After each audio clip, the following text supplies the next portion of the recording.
नमस्कार। लगातार एक के बाद एक घटनाएं सामने आ रही हैं। फिर से हम एक और मुद्दे को लेकर आए हैं। लखनऊ के बीटेक के छात्र, एक दलित छात्र की हत्या कर दी गई सिर्फ इसलिए क्योंकि उसके अकाउंट में स्कॉलरशिप के 87,000 रुपये आए और आरोप लगाया उसके ही क्लासमेटों पे, उसके साथ में रहने वाले लड़कों पे। इसी विषय को लेकर हम लोग आए हैं। हम दिल्ली के जंतर मंतर पे, हमारे साथ है अशोक अज्ञानी जी, जो दलित समाज का एक बड़े लेवल पर नेतृत्व करते हैं, बहुजन समाज की आवाज़ को लगातार उठाते रहते हैं।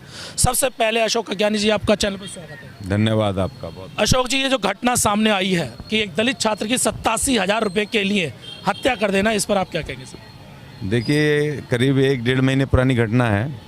30 सितंबर को उसका अपहरण हुआ और 5 तारीख को उसके बारे में उसके माँ बाप ने खोज खबर की।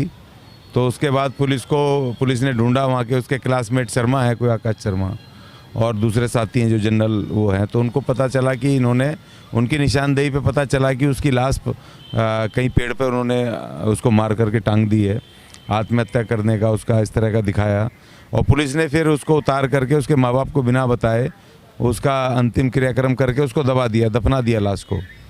और 9 तारीख को जब उसके माँ बाप गए, पूछा कि पुलिस से कि भाई ये हमारे बच्चे की लाश कहाँ है, आपको कहा था। तो पुलिस टाल मटोल करती रही। तो फिर उसके बाद 10 तारीख को वो लाश जब खोदा गया तब जाके अधजली लाश। लेकिन इसमें एक बात ये भी आई कि पहले पुलिस ने ये बात कही है कि हमने उसका दाह संस्कार कर दिया है, यानी उसको जला दिया है। तो फिर उसके बाद ये बात निकल के आई, जब पुलिस पे फिर प्रेशर बना, तब जाके बता रहे हैं कि उन्होंने उसे दफनाया है।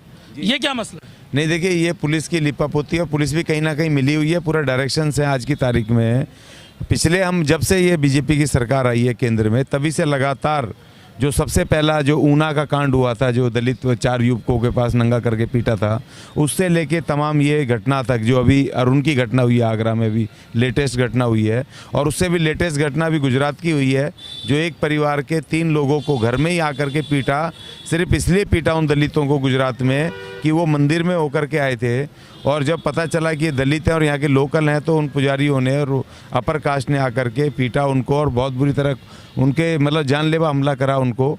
तो ये तमाम ये जो घटनाएं हो रही हैं दलित महिलाओं के ऊपर, दलितों के ऊपर, ये तमाम इसलिए हो रही हैं कि ये जो मनुवादी व्यवस्था को हिंदू राष्ट्र लाना चाहते हैं, तो हिंदू राष्ट्र की ये शुरुआत है, अगुवाई है, ये शुरुआती दौर है कि इस हिंदू राष्ट्र में दलितों के साथ जी किस तरह का शोषण होना है, किस तरह का होना है, तो इन्होंने शुरू कर दिया अपना। देखिए, जब ये हिंदूवादी सरकार आई थी तो लग रहा था कि शायद मुस्लिमों के खिलाफ ये कुछ करेंगे, कि मुस्लिमों के बहुत खिलाफ बोलते हैं, मगर मुस्लिमों के खिलाफ तो कुछ हुआ या नहीं हुआ, मगर दलितों के खिलाफ लगातार अत्याचार बढ़ रहा है, क्योंकि दलित इनका असली सबसे बड़ा शत्रु है, मुस्लिम नहीं है। दलित इनका हिंदूवादियों का सबसे बड़ा शत्रु अनुसूचित जाति है। लेकिन सर, मैं वापस इसी घटना पे आऊँगा, मैं घुमा फिरा के बात नहीं करूँ, मैं सीधी घटना पे बात कर रहा हूँ।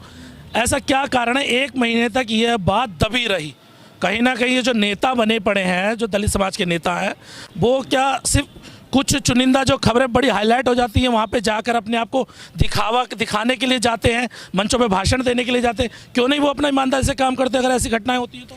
देखिए, यही बात सबसे दुर्भाग्यपूर्ण है कि जो हमारे लीडरशिप है, दलित लीडरशिप है, जब कोई मीडिया में कहीं हाईलाइट हो जाती है तो वहाँ पर जाते हैं और भाषण उषण दे करके अपनी भीड़ भाड़ को ले जाके मीडिया कवरेज ले जाकर के गायब हो जाते हैं। देखिए, सबसे बड़ी बात जो हाईलाइट होते हैं ना मैटर, उसमें जो हमारे दलित लीडर जाते हैं, ये सिर्फ हल्ला मचाते हैं और लीगल कार्रवाई बिल्कुल नहीं करते। आज तक जितने भी ये नेता हैं, मैं इनसे पूछना चाहता हूँ कि जितना भी वो हल्ला मचाने जाते हैं, मीडिया कवरेज लेते हैं, चाहे यूट्यूब पे, चाहे दूसरे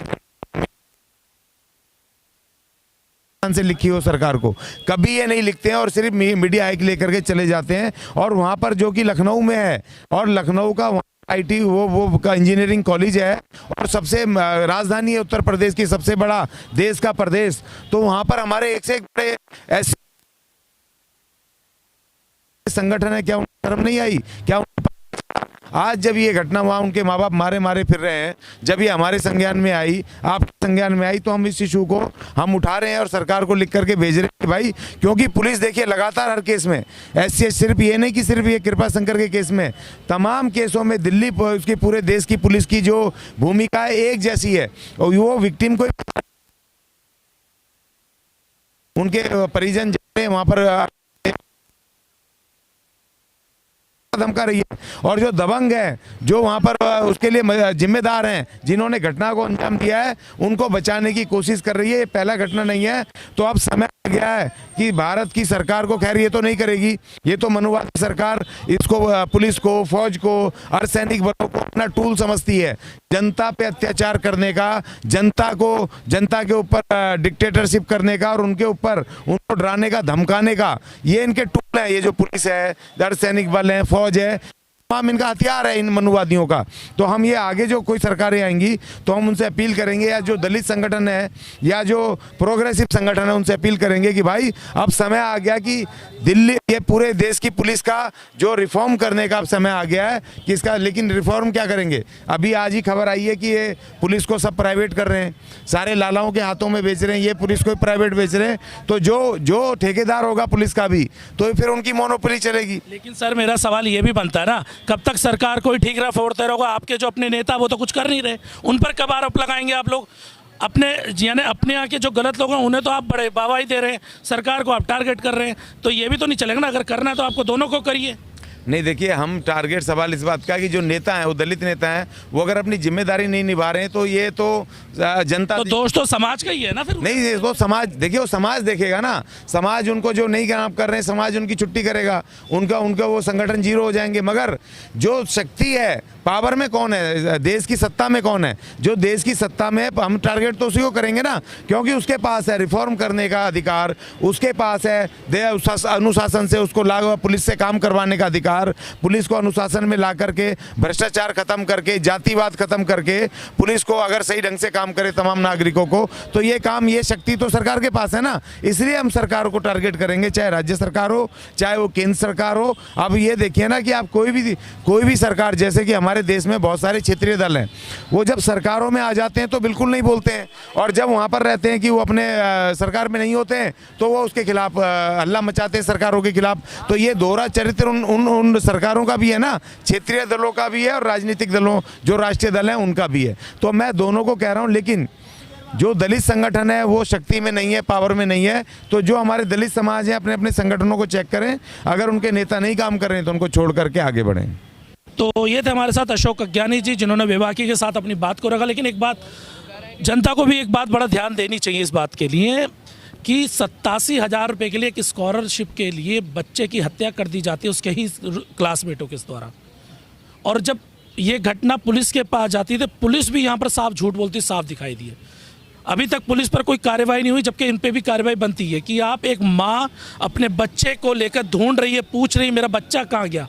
एक माँ, वो माँ जिसने 9 महीने उसे कोख में पाला, उसके बाद जब बड़ा करके उसे स्कूल भेजा, यूनिवर्सिटी में भेजा, तो वो उसकी चिंता करती है कि कहाँ गए वो बच्चा।